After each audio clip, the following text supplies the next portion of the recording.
What's good, you guys? It's RTL YTSGaming back again with another video. Today we got creative gaming with Dead Island 2. 5 huge mistakes to avoid. Dead Island 2 tips and tricks. Almost fucked that up. But yeah, let's get right into it.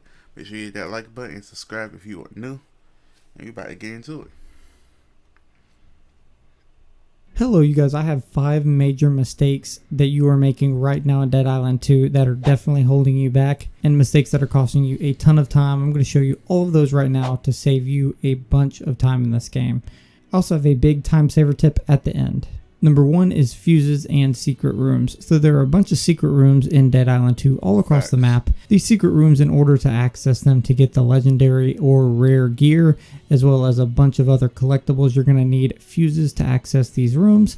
Fuses can only actually be obtained through vendors. So there's a trick to doing this so that way you save a ton of time and don't ever really miss one of these rooms. As you can see, you enter one of these rooms, it has a ton of actual materials in them, as well as high collectible items and high level weapons compared to your actual overall level.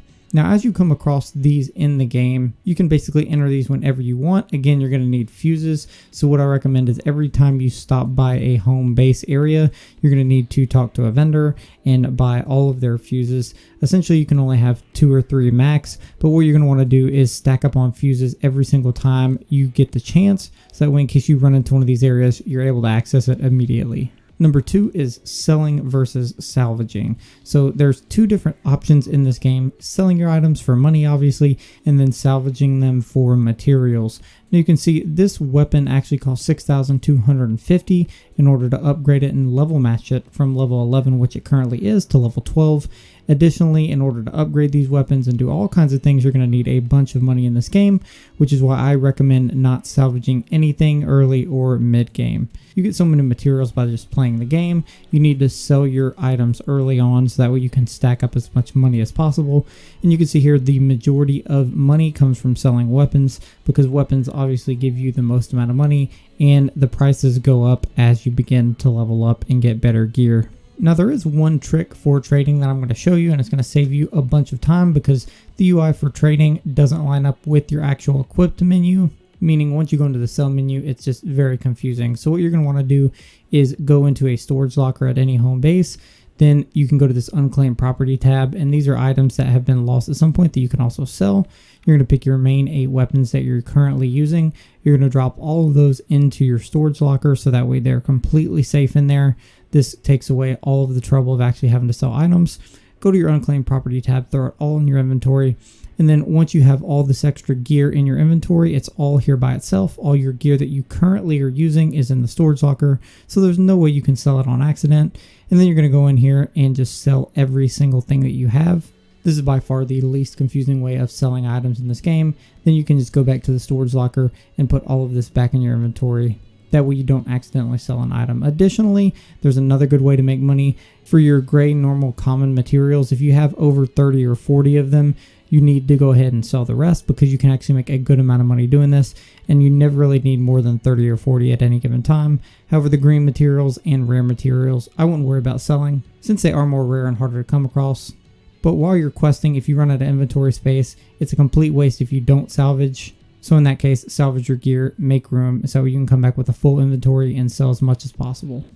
Number 3 is going to be locks and safes. So you're going to come across in Dead Island 2 a bunch of different toolboxes that are locked, needing specific keys, as well as safes that need specific keys as well. Also, throughout playing the map, you're going to find random keys scattered across that has specific names on them. One of the things you're not going to want to do is waste time hunting down all these different lock boxes. And what I mean by that is, if you see, we go into our inventory here and we go to our keys that we have, you see that we're going to have a set of keys here. We're going to have safe deposit box number 49, number 33, a bunch of other different keys here, most of which unlock specific safes in the world. And if you find one of these keys in the world, you don't want to immediately search for the safe, because it's going to be very, very hard to find.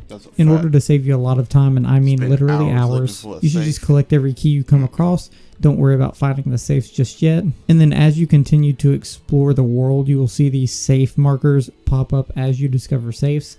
Once you've gone through a couple of these areas, you can then go back and then look at these individual lock boxes to see which ones correspond to which key you actually have, which is marked here under the name of the key, and it then says where the key actually belongs to. For instance, this safe deposit key number 9 is for a safe deposit box in Halpern Hotel. So then you can just go to your map, go to the district, go to Halpern Hotel, and then once you go there, you can just look on the map and see where your safes are that you've discovered and see if you can find the one that matches it. This is the easiest way to do this and will save you a ton of time once again.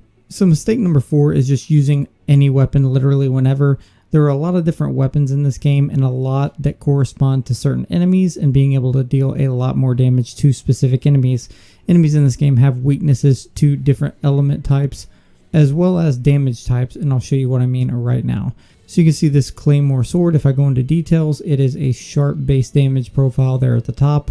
Now if I go over to, let's say, the club, you can see it is a blunt base damage profile. And if I go over to these as well, this is going to be a sharp, and this is going to be a sharp, and this is going to be a sharp. So given that there are different base damage profiles, these are best used against certain types of enemies, and you can actually see that if you go into collectibles and Zompedia. So if you're ever having trouble with a fight, especially some of the bigger Apex variant zombies, you can see here as you actually discover them as well as common enemies, and as you defeat more and more of them, you actually unlock these tips to beating them much easier and showing their weaknesses.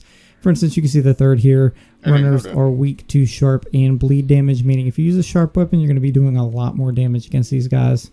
And again, for Apex variants, you can see as you defeat a certain amount of these enemies, you unlock tips as well to help defeat them. For instance, under the skin here, the second tip, a crusher resists explosive and is weak to bleed damage, meaning you're going to want to use bleed damage when you can on a weapon against these guys and not use explosive damage because obviously they're resistant to it. It isn't going to do near as much damage to them.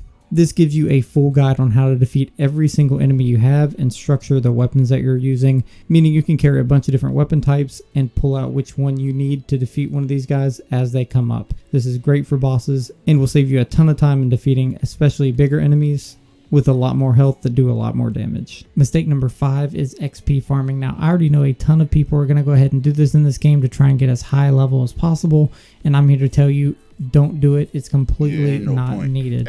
Throughout your initial playthrough of the game, you're going to be able to tell as you go through different areas, you level up by normally doing side quests, main missions, killing zombies, etc. Now, the reason there's really no need to XP farm or anything like this is because, first of all, it's not a race. Sit back, enjoy the game, do all the side quests, do all the main missions, etc.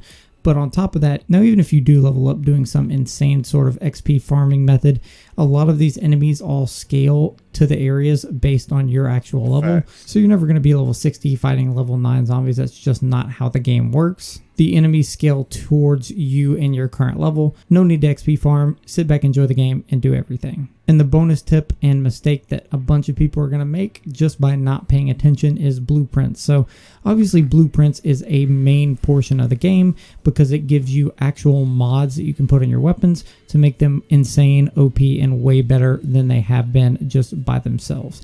So you can see every single mod that you put on a weapon obviously makes it incredibly better, and there are a bunch of ways to get blueprints, one being by workshops. If you go by a workshop, make sure to always check next to the workshop. Every time you go back to one, generally they spawn a new blueprint right next to them, and you can get a lot of blueprints for free this way. Additionally, blueprints are picked up via merchants or vendors. So every time you go to a merchant, make sure you check and see if they have a blueprint. If they do, and it's something you may need to use in the future, go ahead and buy it so that way you don't miss out on it later. These are the 5 biggest mistakes I have made in my first playthrough of Dead Island 2. If you're wondering which Dead Island character to choose, make sure you check out this. Alright, so I'm going to add one more tip for you guys for this video. And that is to either A, make sure you upgrade your weapons, or B, make sure you have weapons that's your proper level. Because for my playthrough, I don't know if you even seen it, but the first walkthrough on the channel, you'll see me and my partner just dying the whole time. Because we wondering like, why is our weapons not doing anything? Yeah, you can't go in there with like low level weapons and expect them to continue to do damage as they was once doing. So make sure you have the right, I'd say like, say for instance, if you're level 17, no more than like 15, you know what I'm saying? Nothing below that. because you're going to have a hard time slicing through zombies. So, that's my bonus tip. You made this far in the video, you're a real one. Make sure you hit that like button, subscribe if you are new. And I'll be back with more Dead Island 2 content and reactions. You know what I'm saying? Peace.